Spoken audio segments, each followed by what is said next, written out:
Bonjour à toutes et à tous, c'est Stéphane pour la chaîne Foilier, je vous remercie de me retrouver chez moi et donc chez vous. J'aimerais vous parler aujourd'hui du contenu d'un autre. Alors oui, je sais, oh là là là là là là là là, mon Dieu, le Foilier, il ose utiliser du contenu qui raconte parfois des bêtises sur Internet pour essayer de les débunker, c'est du harcèlement, il mérite bien que Stéphane Edouard l'attaque en justice, il mérite son strike, etc. J'ai compris, du coup, pas de problème. Non, c'est pas du drama que je fais, absolument pas. C'est de l'analyse d'un discours dominant qui est sur Internet, qui n'a pas assez de contradicteurs, de l'analyse d'un discours qui fait, en l'espace de 2 jours, 50 000 vues, quand les gauchistes sur Internet, ils en font 5 000. J'ai essayé de faire entendre ma voix. Vous allez voir que même si ça va pas paraître évident au départ, le sujet dont on va parler dans la vidéo va à un moment donné très fortement se rapprocher du sexisme et de la façon dont on perçoit les agresseurs dans la société. Et donc, évidemment, je vais flouter la vidéo parce que j'ai osé utiliser un extrait vidéo d'1 minute 20 de Stéphane Edouard dans une de mes vidéos, ce qui me vaut un strike de sa part pour atteinte au droit d'auteur. Pardon. Et j'ai appelé mon avocat là ce matin pendant 2 heures pour qu'il me fasse une liste des mots safe pour être absolument sûr qu'il puisse plus rien m'arriver. Donc, je vais aussi anonymiser du coup. Je vais sûrement pas vous dire que la vidéo elle vient de Maudin Malin parce qu'après on va me dire nanana, tu fais ça pour créer du cyberharcèlement, je sais pas quoi. Non, simplement c'est important que je vous dise à qui je m'adresse, mais apparemment je peux pas. Donc j'anonymise. Voilà. Je préfère que vous ne sachiez pas que la vidéo dont on va parler c'est la dernière vidéo de Maudin Malin. Donc voilà, je vous dirai pas que la vidéo vient de lui. Donc voilà, comme ça. Complètement anonyme, Maudin Malin, il n'y a aucun problème, tu vois, personne ne saura que la vidéo vient de toi. Donc, ce que je m'apprête à faire, attendez, je regarde un petit peu ce que j'ai le droit de dire grâce à l'avocat, est tout à fait respectueux de ta personne, et je me permets humblement et poliment de proposer un contre-discours à ce que tu proposes, non pas que j'estime que tu es dans l'erreur, non, certainement pas, mais simplement pour voir si éventuellement un terrain d'entente entre toi et moi. Alors voilà, en espérant que tu ne le prennes pas personnellement, que ça ne te fasse pas profondément souffrir comme ça peut faire profondément souffrir des personnes qu'on tienne un contre-discours, je me permets, avec évidemment ton accord, en l'occurrence non, mais c'est pour la formule de politesse, d'essayer d'engager un dialogue et éventuellement un argumentaire sur des points que certains, pas moi, mais pourraient considérer comme des propos, alors c'est eux qui le disent, un peu, comment dire, quelque peu conservateurs. C'est des mauvaises langues, je sais, c'est pas moi qui le dis. Et donc voilà, je me propose d'échanger avec toi et d'apporter des arguments. Ça va être super chiant. Bon, écoutez, on va faire comme d'habitude. Alors, donc, on floute bien ça, comme ça personne voit que c'est Maudin Malin. Et on commence, on écoute. Alors, on va utiliser que des petits extraits vidéo, j'ai bien compris. 1 minute 20, c'est le strike. Donc là, l'extrait le plus long que j'utilise, il est de 50 secondes. En plus, je floute et je vais modifier un peu la voix. Parce qu'on va se mettre en 1,25. Donc, comme ça, pas de problème. Allez, on y va. Maudin Malin. Enfin non, anonyme, pardon, excusez-moi. Parce que si je dis que c'est Maudin Malin, après tout le monde va dire machin, on a reconnu Maudin Malin sur la vidéo. Donc non, pas Maudin Malin, anonyme, excuse-moi. Personne ne sait de qui il s'agit, ok ? Déjà, Dalrymple nous rappelle qu'en Occident, la misère n'existe pas. En Occident, on est pauvre, pas misérable. On ne meurt pas de faim. Et plus encore, les plus pauvres vivent dans un confort bien supérieur à celui d'un empereur romain ou d'un roi de jadis. Ouais. En fait, Dalrymple nous rappelle que la différence d'espérance de vie est beaucoup plus importante entre un fumeur et un non-fumeur qu'entre le plus riche et le plus pauvre des Anglais. Parce que c'est le mode de vie que l'on choisit qui tue, pas la pauvreté. Et l'un des éléments responsables de la décadence... Voilà. Il y avait beaucoup de choses là-dedans, alors autorise-moi... tout à fait respectueusement, cher anonyme, dont le pseudo est Maudin Malin, mais là c'est vraiment le hasard, parce que moi, je ne traite pas de personne, mais d'idées, que en fait on meurt carrément de faim en Occident. En 2020, plus de 7 millions de personnes étaient en situation d'insécurité alimentaire grave dans l'Union européenne et au Royaume-Uni, auxquelles s'ajoutent 4,7 millions de personnes dans la communauté des États indépendants, CEI, et d'autres dans différentes régions du monde. Donc en fait, on meurt carrément de faim aussi en Europe, ou de la malnutrition. Si on regarde un petit peu le classement des États d'Europe par prévalence de malnutrition, on s'aperçoit qu'il y a quand même pas mal de trucs assez inquiétants, quoi. Regardez par exemple, donc là, les derniers chiffres qu'on avait en Ukraine, statuait de 22,9% de taux de malnutrition chez les enfants de moins de 5 ans. On n'a pas d'évolution des chiffres, mais là, malheureusement, avec la guerre, c'est probablement de pire en pire. En Roumanie, on avait des chiffres de 12,8% de malnutrition chez les enfants de moins de 5 ans. En Albanie, le phénomène, heureusement, diminue un petit peu, mais on reste quand même à 11,3% aujourd'hui. On était à 39,2% dans les années 2000. Au Monténégro, on est à 9,4% de malnutrition chez les enfants de moins de 5 ans. En Bosnie, quasiment 9%, 7% en Bulgarie, 6,4% en Moldavie. En Turquie, le phénomène diminue, on est passé de 10,8 en 2020 à 6 en 2018. En Macédoine du Nord, on est toujours autour de 5%, etc. Donc on a des problèmes de malnutrition. Ensuite, il affirme que, enfin en tout cas, il reprend les propos d'un médecin qui dit que l'écart d'espérance de vie entre un fumeur et un non-fumeur est plus importante que l'écart d'espérance de vie entre un homme une personne riche et une personne pauvre. Bon, bah, c'est très bien, on va pouvoir vérifier. Donc, l'écart d'espérance de vie chez les hommes qui fument par rapport aux hommes qui ne fument pas, il est de 6 ans. Voilà, un peu moins de 6 ans, presque 6 ans.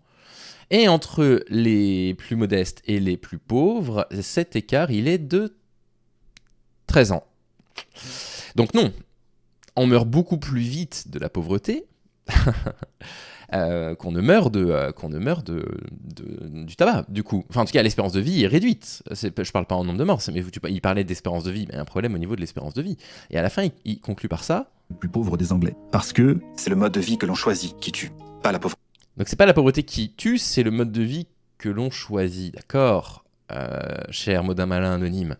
Mais à partir du moment où on est dans une inflation aussi dramatique, là c'est les chiffres de début 2023, avec une augmentation du prix du caddie moyen de 15%. Les personnes qui n'ont pas de sous, ils vont devoir compenser ça. Et donc, ils vont aller vers de l'alimentation un peu moins chère, de moins bonne qualité. Pour les produits d'hygiène, c'est la même chose, avec des risques, du coup, de précarité. Précarité menstruelle, par exemple, on n'en parle pas assez. On en fera un épisode complet. L'augmentation du prix de l'électricité et du gaz, ça va entraîner, du coup, des personnes qui vont moins se chauffer. Évidemment. Donc, le mode de vie des gens, mais le mode de vie des gens n'est pas le même en fonction que vous ayez de l'argent, que vous n'en ayez pas, quoi. Le chèque énergie limite un peu la hausse de la précarité énergétique en 2021, donc il existe une précarité énergétique en France. Avant la prise en compte du chèque énergie, 12% des ménages sont considérés comme en situation de précarité énergétique, donc de personnes qui ne se chauffent pas du tout, donc qui passent l'hiver au froid, qui tombent plus souvent malades, etc. Quand même inquiétant tout ça. Donc voilà, le début de la vidéo, donc le bouquin dont tu nous parles, moi je veux bien, mais dis des bêtises, ou en tout cas tu l'as peut-être mal compris parce que on n'a pas les sources en même temps, tu ne partages pas ce que tu as lu, donc on est obligé de te faire confiance, mais pour l'instant ça commence mal. Deuxième extrait de la vidéo de pas Modin Malin, mais d'un anonyme, d'accord, on anonymise tout. Au cours de sa carrière, Dalrymple a aussi travaillé dans un département dédié aux intoxications et tout particulièrement aux personnes qui tentent de mettre fin à leur jour par overdose. Il parle d'ailleurs de 120 000 cas de tentatives de suicide par an au moment où il écrit ce livre. Et s'intoxiquer volontairement, sans réelle intention de mourir, c'est une spécificité du monde occidental. Ça n'existe pas ailleurs. Il n'a jamais vu ça en Afrique subsaharienne, pourtant beaucoup plus pauvre. Les pauvres là-bas se battent pour survivre. La vie est un combat de chaque instant et ce combat donne un sens à leur existence. Bon, du coup, là, il mélange deux choses. En fait, il mélange les suicides et les consommations de drogue sans volonté de se suicider, en disant qu'en Afrique, on n'assisterait pas à ce phénomène. Donc, je ne sais pas trop ce qu'il faut vérifier. Ce qui est sûr, c'est que si on va vérifier les taux de suicide, on s'aperçoit qu'il y en a plus en Afrique que dans le reste du monde, d'après l'OMS, un article qui date de fin 2022. Voilà. Que donc voilà, vous voyez les taux de suicide par exemple, parce qu'il parle de Kinshasa en République démocratique du Congo, c'est quand même le 55e pays qui voit le plus grand nombre de suicides par an. En France, on est à 14, donc on est encore au-dessus chez les plus de 10 ans, donc il y a un phénomène qu'il va falloir corriger en France. Et si il parle de la drogue, de la consommation de drogue, parce qu'apparemment ça n'existe pas en Afrique, là on a des articles assez récents en plus qui nous disent par exemple l'Ouganda est particulièrement concerné depuis au moins 25 ans par le trafic et la consommation de stupéfiants. Selon un récent rapport de l'ONU-DUC, l'Ouganda est devenu le pays leader dans le trafic et dans la consommation de drogue par rapport au reste des États d'Afrique occidentale. Donc il semblerait que non, en fait, le problème de la drogue et du suicide, du coup, parce que je ne sais pas très bien de quoi il parlait, concerne aussi bien les pays d'Afrique que les pays d'Europe que les pays d'Asie. Donc moi je suis un peu étonné de ce qu'a lu ce médecin. Je vous laisse l'extrait je vous passe à l'extrait suivant, pardon. Et c'est là toute la problématique d'un médecin qui se joue sociologue et qui dit, moi, de mon expérience, j'ai vu ça, et puis voilà, il semblerait que quand on ait regardé un petit peu les chiffres, que ce soit, alors je ne sais pas de quoi il parlait, mais que ce soit du suicide ou de la consommation de drogue, qu'il se trompe. Qu'a priori, en tout cas, il se trompe. Ou alors, il ne partage pas les données, ou alors l'ouvrage n'est pas sourcé, je ne sais pas. Rimple note également dans son livre, c'est qu'il a beaucoup collaboré avec d'autres médecins venus de pays beaucoup plus pauvres, notamment des docteurs venus des Philippines ou d'Inde. Et tous, au départ, sont émerveillés par ce système qu'ils découvrent. Tout le monde a un accès aux soins, qu'importe son statut économique. Pour eux, ça ressemble au paradis sur Terre. Et puis, oui, mais juste premièrement, la sécurité sociale, c'est pas non plus gratuit, on cotise pour la sécurité sociale. Et étant donné qu'on est dans un État qui essaye de prendre un petit peu soin des autres, même si moi je trouve que la France est un pays quand même assez violent avec ses minorités, on cotise pour payer aussi une partie de la sécurité sociale des autres.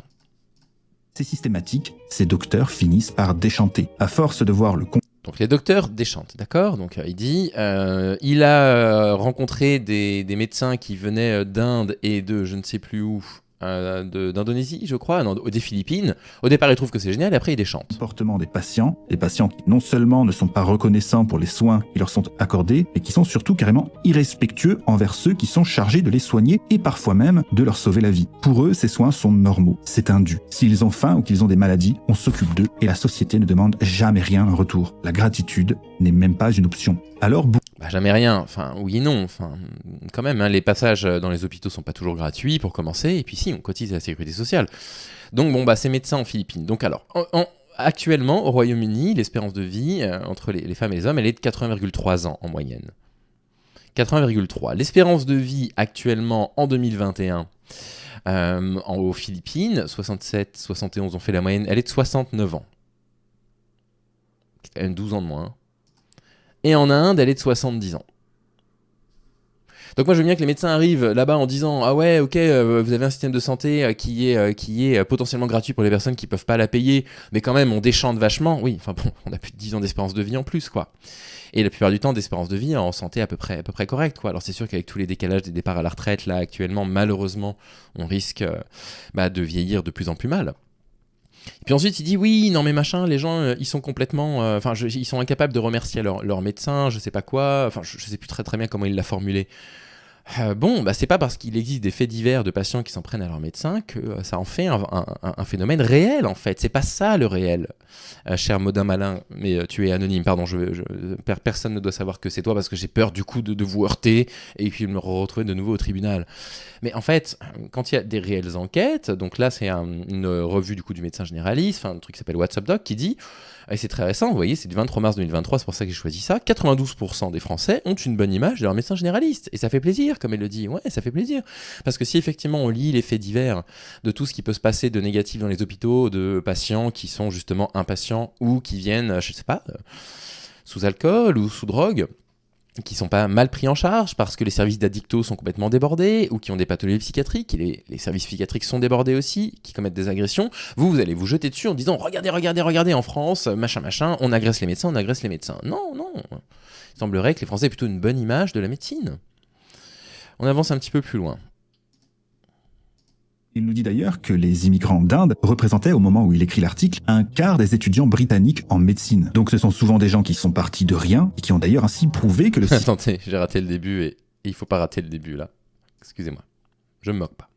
D'ailleurs en très grande majorité des Blancs. Et il nous dit d'ailleurs que les immigrants d'Inde représentaient, au moment où il écrit l'article, un quart des étudiants britanniques en médecine. Donc ce sont souvent des gens qui sont partis de rien, et qui ont d'ailleurs ainsi prouvé que le système britannique permettait encore la mobilité sociale. Donc... Oui, bien sûr, c'est des Indiens qui sont partis de rien, voilà, ils sont arrivés en Angleterre par avion, ils avaient rien, ils parlaient pas la langue non plus, ils sont vraiment venus de rien. Ils ont monté une start-up quand ils sont arrivés en Angleterre, bien sûr. Et puis comme ça, ils ont gagné un peu de sous pour pouvoir se payer des frais de scolarité et puis des hébergements parce que les facs de médecine, elles sont dans les grandes villes et l'immobilier est hors de prix en Angleterre. Ils sont partis de rien. Non, enfin. Rien n'enchaîne les gens à leurs conditions. Pour illustrer ce phénomène, il nous dit d'ailleurs que parmi ses patients, il y avait une famille d'Indiens, 5 frères et sœurs. 2 ont choisi le crime et ont fini en prison. Les 3 autres ont choisi d'étudier le droit, la médecine et le commerce. C'est là qu'il y a un problème. Parce qu'un médecin qui joue au sociologue en prenant un exemple, du coup, malheureusement, n'est pas crédible. Là, il prend l'exemple d'une famille qui a un destin un petit peu tragique, puisque sur les 5 enfants, malheureusement, il y en a 2 qui sont tombés dans la criminalité. Et puis il y en a 3 qui ont fait des belles études et qui ont peut-être réussi leur vie. Pour moi, réussir sa vie, c'est être heureux, mais en tout cas, d'un point de vue professionnel, ils ont peut-être rendu les parents fiers, on va dire. Ok, mais c'est là tout le problème de la constatation, c'est là tout le problème de l'exemple. En fait, ce qu'il faudrait faire, c'est prendre des familles de 5 enfants, de prendre des familles de 5 enfants de toutes les catégories sociales, socio-professionnelles, et de voir si à chaque fois on trouve le même nombre d'enfants qui ont un risque de tomber dans la criminalité. Et ensuite, essayer d'en analyser les causes éventuelles. Alors personne n'a dit que la pauvreté était l'unique cause de la criminalité, bien sûr que non, c'est même plutôt remis en question ce truc-là. Les chercheurs ont l'air... J'avais sorti plein d'études, mais ça se contredisait tellement que je me suis dit, je vais peut-être pas vous les montrer. Mais du coup, voilà... Personne ne dit c'est que la pauvreté qui provoque. Ce que les gens disent, c'est la pauvreté semble être un facteur de risque d'entrer dans la criminalité. Voilà, c'est aussi simple que ça. Et après, il nous dit un truc... Avec cet exemple-là, il cherche vraiment à illustrer le fait que le destin d'un individu est avant tout lié à sa volonté propre, qu'on n'est pas enchaîné à sa condition sociale.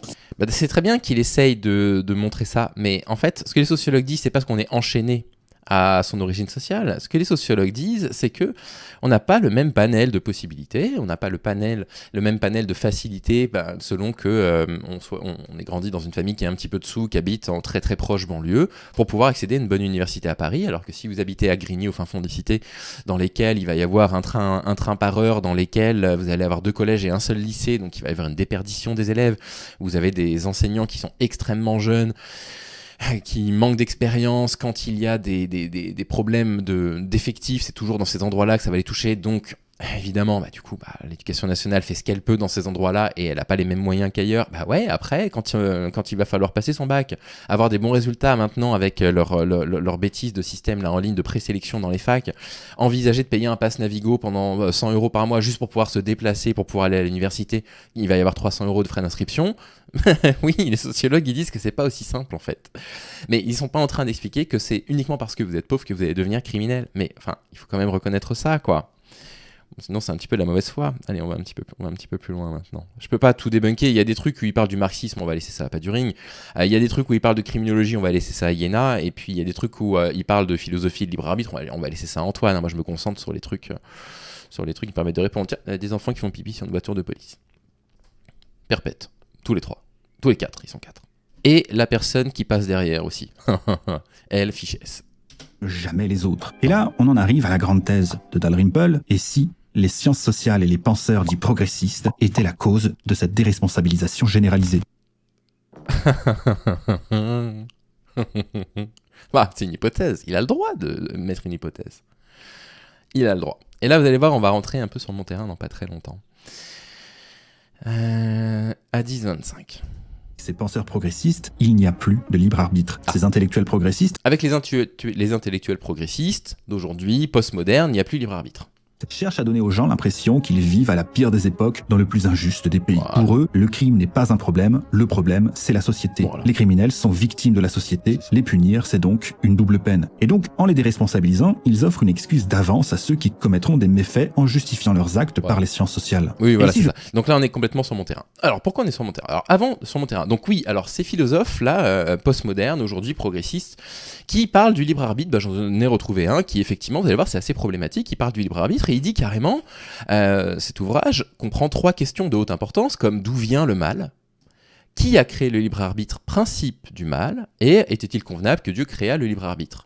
Donc là, on voit effectivement un travail de sociologie postmoderne qui doit probablement vouloir essayer d'expliquer l'augmentation de la violence au XXe siècle. C'est un ouvrage d'Augustin d'Hippone, grand philosophe postmoderne du IVe et Ve siècle, après Jésus-Christ, qui déjà à l'époque se posait la question du libre arbitre. Alors je l'ai pas pris au pif, je l'ai pris parce que j'ai tapé premier philosophe à avoir parlé du libre arbitre, je suis tombé sur lui, je suis absolument convaincu que les philosophes qui écoutent cette vidéo auront d'autres exemples à donner, mais non, je veux dire, la question du libre arbitre, elle est vraiment pas nouvelle du tout, mais pas du tout, quoi. Donc non, ils sont pas en train de travailler sur le libre arbitre pour essayer de déresponsabiliser les gens. Et surtout, prenez le cas du féminisme. Et là, du coup, on est sur mon terrain, on est complètement sur mon terrain. L'une des raisons pour lesquelles vous avez des chercheuses comme, Christine Delphi, qui ont parlé d'ennemi principal. Vous prenez Monique Wittig qui parle d'hétérocaptivité, vous prenez les collectifs féministes les plus contemporains aujourd'hui qui parlent de culture du viol. Elles parlent de ça pour expliquer que si on essaye d'analyser, de comprendre la violence masculine, il faut d'abord comprendre la violence masculine de la société, le fait que la société soit masculine et ne soit pas favorable pour les femmes. Le fait de présenter ça comme ça ne cherche pas à déresponsabiliser les hommes. Vous n'entendrez jamais une féministe déresponsabiliser les hommes. Pas du tout, mot d'un malin anonyme. C'est pas du tout ce dont il s'agit en fait. C'est simplement pour essayer de comprendre. Ça nous permet de comprendre un petit peu ce dont il s'agit. Et ça fait penser un petit peu à cette fameuse culture de l'excuse. Vous savez, après les attentats à Paris, comment oublier, il y avait des sociologues qui s'étaient dit il va falloir qu'on réfléchisse. Il va falloir qu'on réfléchisse sur pourquoi des citoyens français commettent des attentats en France après avoir fait leur djihad. Emmanuel Valls avait dit c'est une culture de l'excuse. Et puis voilà, les gens lui avaient répondu en disant pour bien combattre un adversaire, en l'occurrence là, le terrorisme, il faut le connaître. C'est le moyen de mobiliser les esprits, de donner une efficacité à l'action publique. Ça sert à ça, la sociologie. Ça ne sert pas à excuser, mot d'un malin anonyme. Pas du tout, hein. Dernier passage dont on va parler un petit peu ensemble, je crois. Ah non, avant-dernier passage, excusez-moi. Parce que là, pour le coup, je suis d'accord avec lui. Contre le travailleur. Mais surtout, il justifie le crime moralement. Il y a l'idée qu'il est juste de prendre sa revanche contre cette société injuste. Vers le milieu du XXe siècle, des penseurs comme Norman Mailer aux États-Unis ou Jean-Paul Sartre en France faisaient du criminel un héros existentialiste en révolte contre un monde injuste. Bon, c'est rien. Antoine, je te laisse débunker ça. La société devient coupable, l'individu peut donc justifier moralement son comportement violent. Et non, vous voyez, là on est sur la violence masculine. Non, les explications sociologiques de la domination masculine ne servent pas à fournir un prétexte aux féministes pour dire on pardonne aux hommes, c'est la société qui est misogyne, c'est faux. L'économiste anglais, John Vasey, dira d'ailleurs que tous les problèmes traités par une science qui finit par ology est destinée à devenir un problème encore plus grave. Et ça, je suis d'accord. Alors là, pour le coup, il n'y a aucun problème. Effectivement, toutes les sciences qui se terminent par ologie sont assez problématiques, comme l'archéologie, la biologie, la topologie, c'est vrai ça, la psychologie, c'est assez problématique, la paléontologie, effectivement. Effectivement, des sciences sacrément problématiques, là-dessus on se rejoint, mais complètement.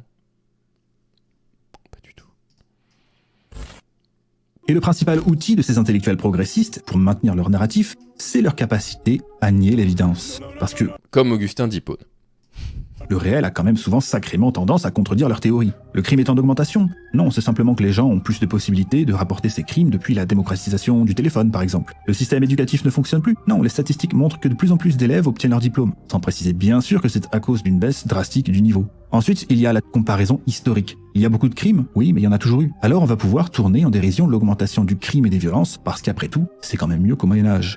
Donc, là, il y a un pur homme de paille. Donc, il est en train de dire, les sociologues expliquent l'augmentation de la violence soit par le fait qu'on ait des téléphones portables pour le reporter, soit par le système éducatif, ou soit ils disent, oui, bon, d'accord, c'était pire avant. Bon, écoutez. Déjà, les taux, effectivement, quand on regarde juste l'article sur Wikipédia de la criminalité en France en 2022, on a l'impression de voir effectivement une explosion. Pareil pour les violences sexuelles enregistrées. Bien. Donc, allons voir comment les sociologues analysent ça. Est-ce qu'effectivement, ils se disent, c'est parce qu'on a plus de téléphones pour pouvoir reporter, est-ce que c'est uniquement l'éducation? Ou est-ce qu'ils disent, bon, ça va, et c'était pire avant, donc c'est bon, ne nous emmerdez pas. Bon, par exemple, en ce qui concerne les violences contre les personnes, alors on pourra en parler. Hein. Donc, déjà, le titre de l'article, ça commence mal, hein, c'est l'observation société.fr, là, qui poste ça, du coup, très récemment, 27 mai 2023, qui dit l'insécurité, en fait, elle est stable en France, en réalité. Et vous voyez qu'ici, on n'a quand même pas tout à fait la même courbe là que celle qu'on a vue tout à l'heure. Et par rapport aux violences contre les personnes, parce qu'on pourra vraiment parler des violences sexuelles après si vous le souhaitez. Hein. Pour mieux comprendre l'insécurité, il faut entrer dans les détails des crimes et des délits. Depuis le milieu des années 80, les violences les plus graves diminuent, on s'entretue de moins en moins en France. Si on se place sur une longue période, l'élévation des niveaux de vie et de diplôme d'un côté et la meilleure protection des personnes par les forces de sécurité de l'autre jouent. Plus récemment, le nombre annuel d'homicides a nettement baissé de 1400 à 1800 entre 2002 et 2009, et il est à peu près stable depuis 10 ans. Le nombre de coups et blessures est resté stable de 2008 à 2016, autour de 220 000 par an, puis il a fortement progressé pour atteindre 350 000 en 2022. Ah, effectivement, il y a une augmentation, vraisemblablement, des coups et violences. Ces chiffres sont utilisés pour nourrir le débat sur la hausse de l'insécurité. Pourtant, on ne peut pas en conclure à une explosion des violences entre personnes. Comme l'expliquent des chercheurs du CESDIP, cette situation est pour l'essentiel le résultat d'un durcissement de la loi. De plus en plus d'infractions sont comptabilisées comme des délits, alors qu'elles n'étaient pas avant. Cette analyse est d'ailleurs confirmée si l'on observe les déclarations des victimes et non les chiffres de la police. La part de la population indiquant avoir été agressée a peu évolué ces dernières années. un peu moins de 2% de la population est concernée en moyenne annuelle. Voilà. Voilà. Donc bon, cette vidéo, elle est débunkable, quoi. Et moi, je ne suis pas sociologue, je suis spécialiste de rien du tout. J'ai simplement repris ces affirmations, je les ai rentrées sur Google en mettant un point d'interrogation. Je caricature un petit peu, bien sûr. Et je m'aperçois de quoi ? Je m'aperçois que, c'est facile de la démonter, quoi. Et je fais pas ça par plaisir, je fais pas ça pour le clash, je fais pas ça pour ce que vous voulez. Je fais ça parce qu'en fait, ce sont des discours qui sont des discours politiques. Quand vous regardez ça, c'est un discours politique. Et un discours politique doit avoir un contradicteur. Parce que là, c'est un discours politique qui est très teinté politiquement. Et qui m'ennuie. C'est un discours politique qui justifie beaucoup de choses qui, moi, vont contre mes valeurs. Vous avez vu, je fais attention. Et donc, c'est un peu dommage. C'est un peu dommage, en fait, d'arriver là-dessus et de dire la sociologie qui essaye de comprendre comment la société fonctionne excuse les comportements individuels. Parce que là, on est complètement chez moi. Là, je joue à domicile. Là, non.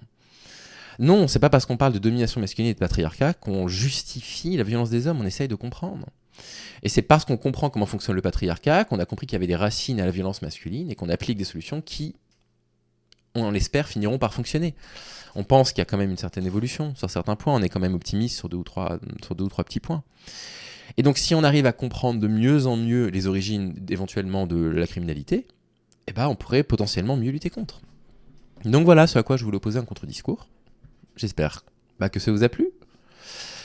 Je vous souhaite de prendre soin de vous, et puis écoutez, je vous dis à très vite. Salut.